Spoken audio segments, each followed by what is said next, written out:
What's up, world? This is the HowToIDo channel, and I am your host, Ed Gray.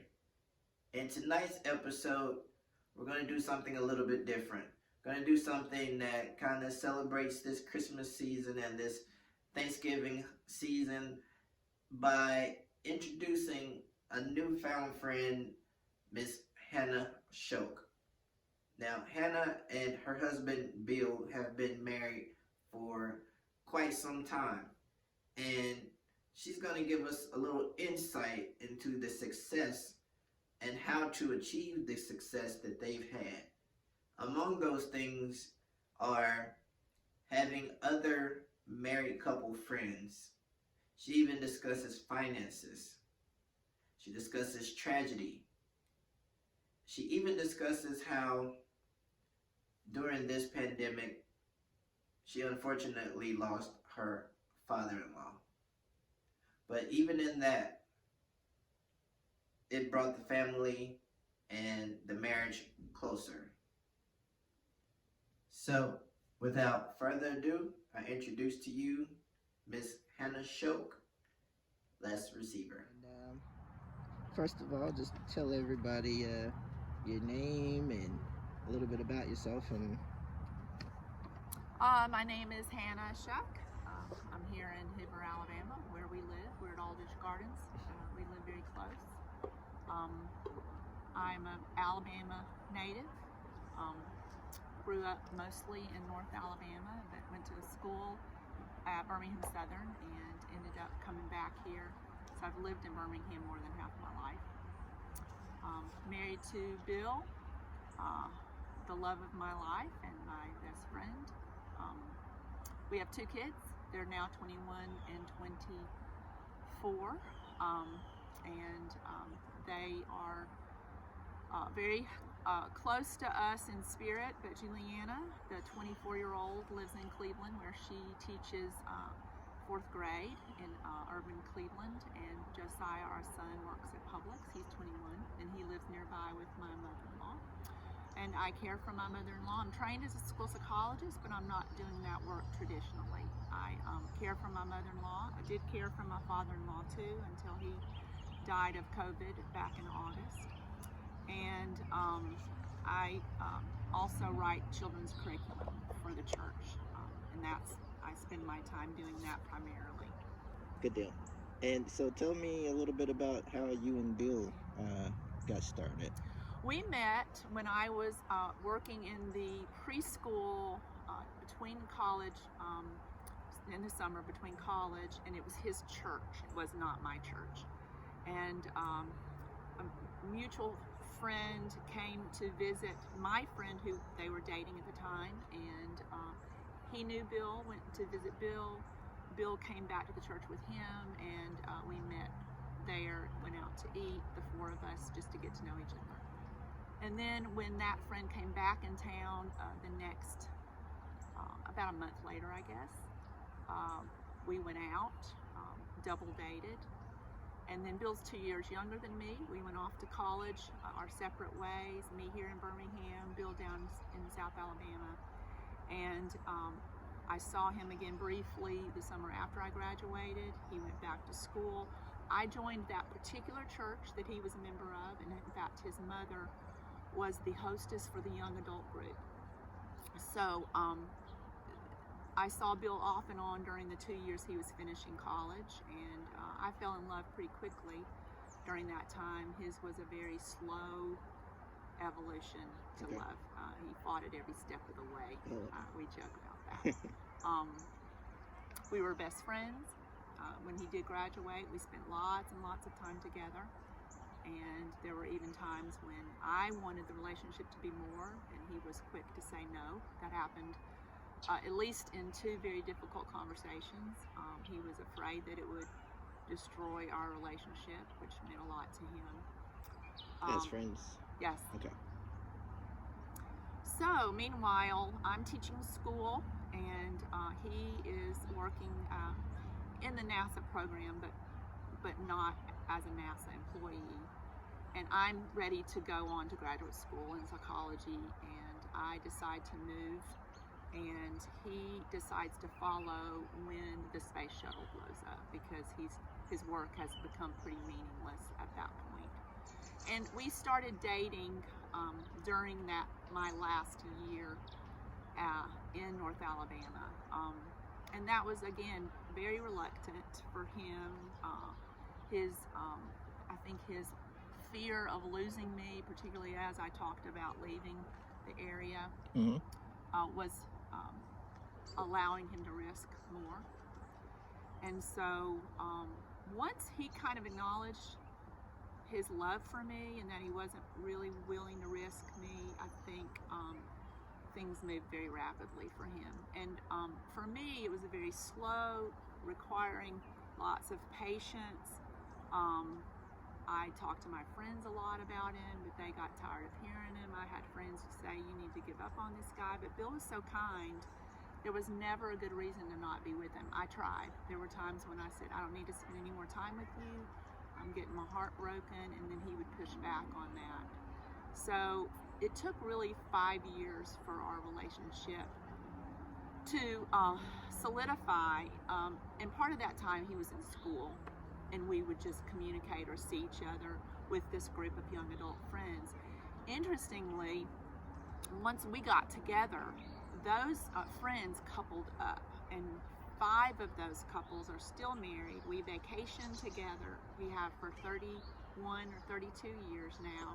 Our kids see each other as cousins, and it's been a really interesting experience. And I think that's because we, as young adults, fresh out of college, experiencing adulthood together in a very intimate way. Every week coming together, talking about our lives in ways that were spiritual and very pragmatic.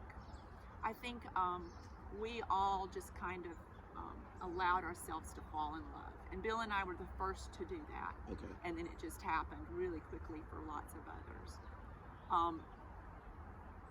We got engaged actually surprisingly quick for me because Bill's love for me was really developing rapidly, and I didn't realize it. Okay. So when he did ask me to marry him, I was surprised. I thought he was giving me a piece of jewelry that was to tie me over.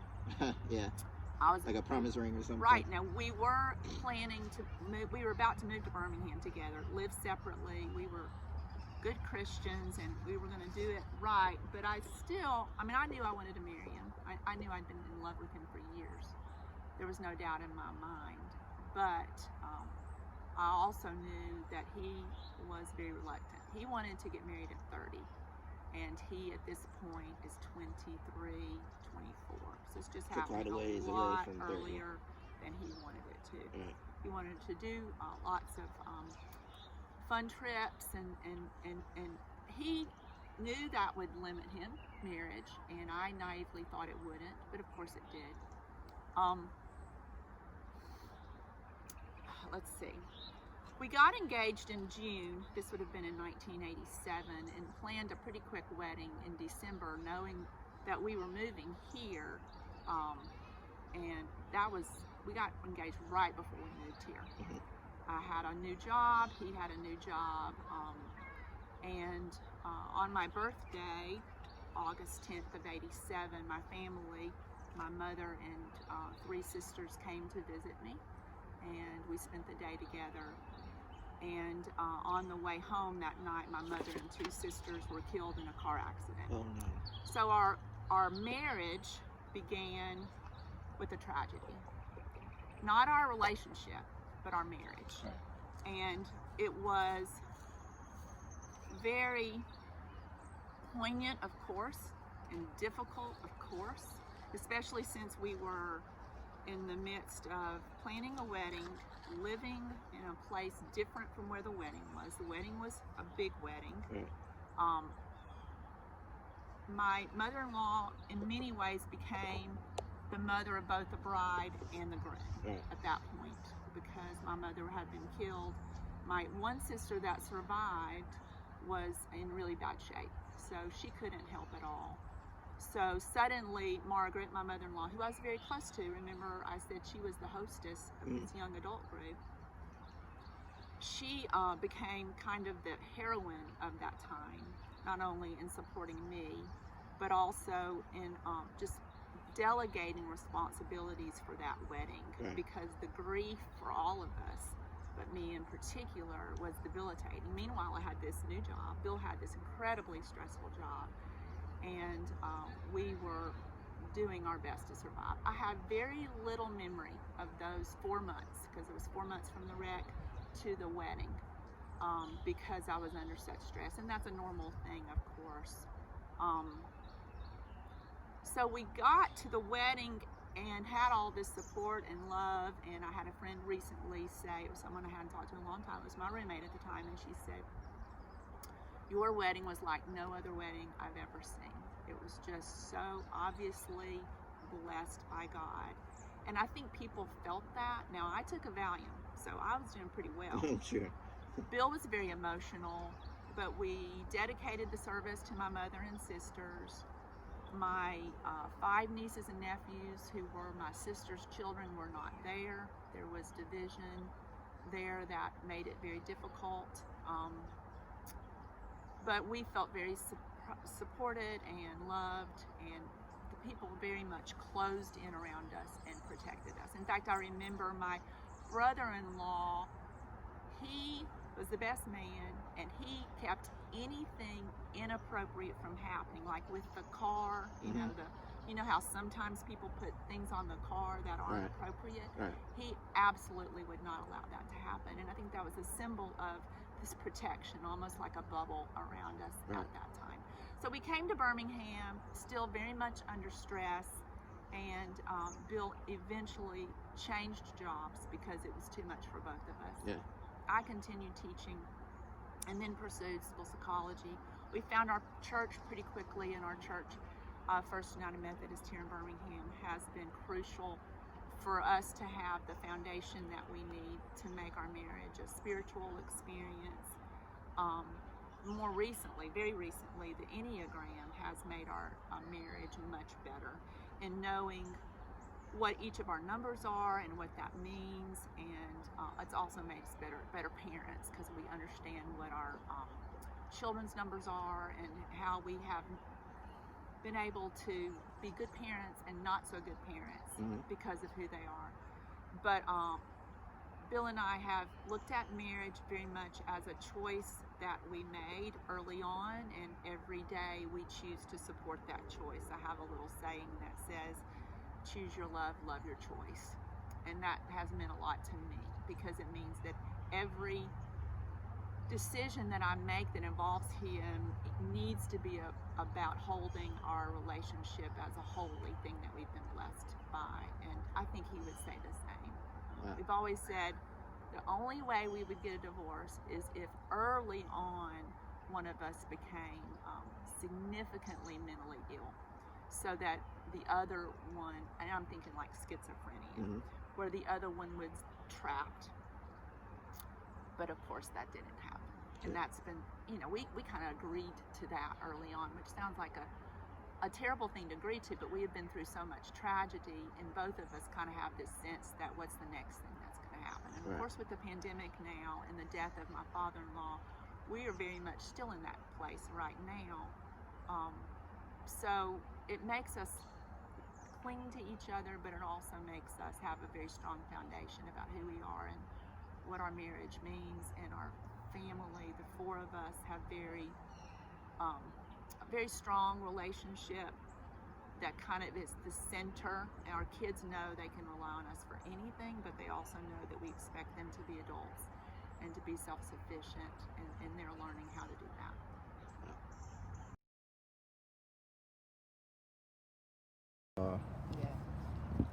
He was in a facility for a memory care facility. He had Alzheimer's, and I was his primary caretaker. So I saw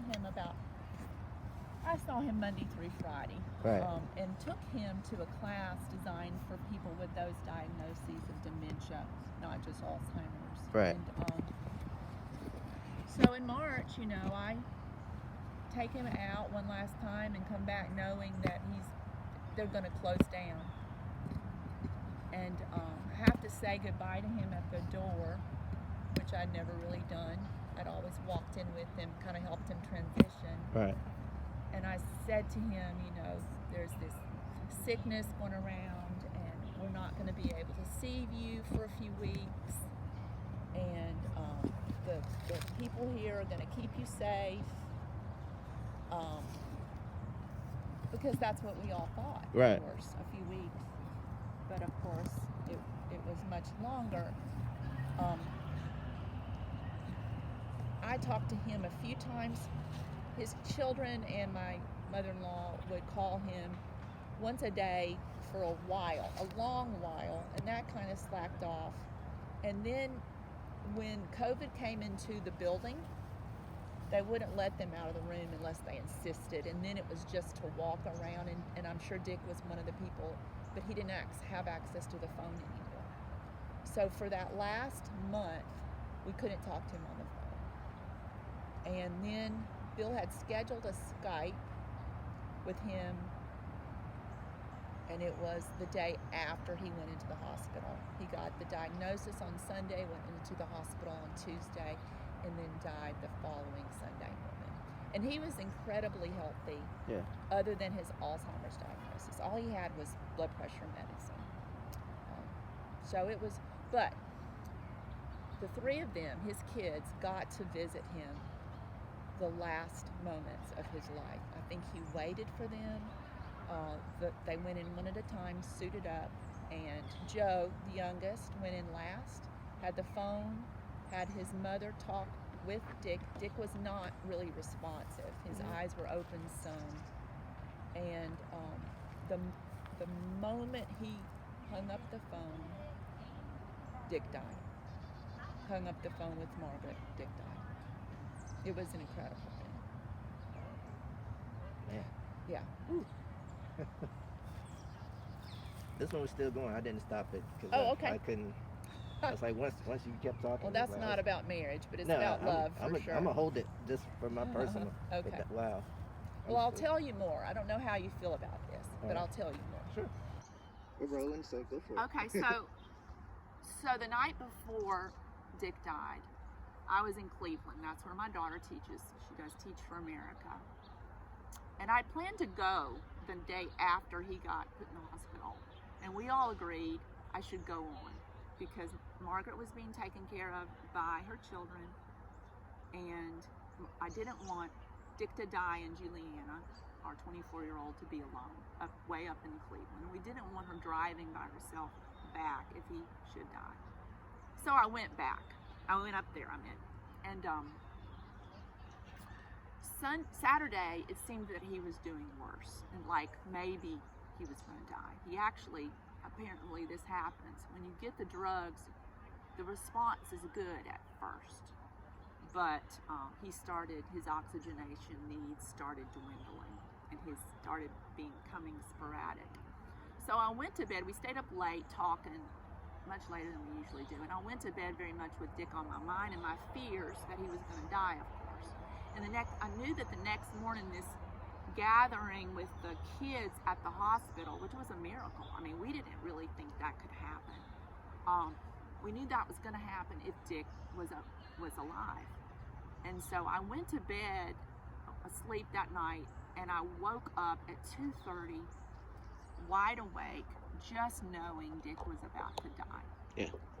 And I've never had that kind of feeling before. Right. And so I laid on Juliana's couch, worrying, imagining, getting very emotional. And then I did something that I've never done before. I'm not someone who's particularly interested in the supernatural. But I asked my parents. My father had died 4 years before the wreck, so he's also deceased. And so I asked my parents whose presence I felt to go to Dick and tell him to wait until his kids could come and until he could talk with Margaret. I've never prayed that kind of prayer. And I do call it a prayer because I'm in a sense saying to God, my parents are in your presence, send them. Right. And just have Dick wait. Right. And so when he died, immediately after hearing Margaret's voice and seeing his 3 children, I felt like my You got your parents were there Right. and escorted him on in and out. He didn't know them. Right.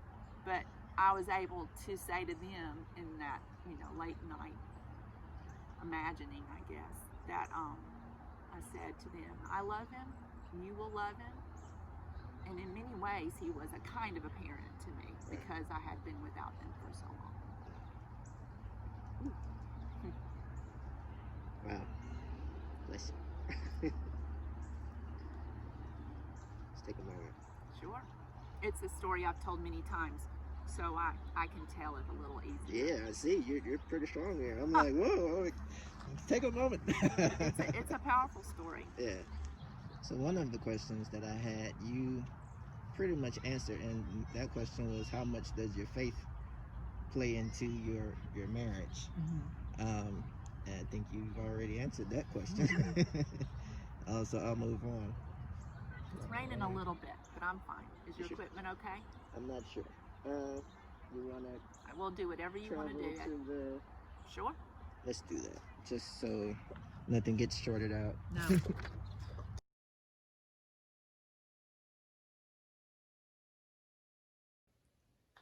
All right, we had to pause right there and change locations due to the rain, but be sure to tune in next week where Miss Hanna Schock goes further to teach us about how she and her husband Bill handle finances, the issue of finances, and how she and Bill deal with conflict.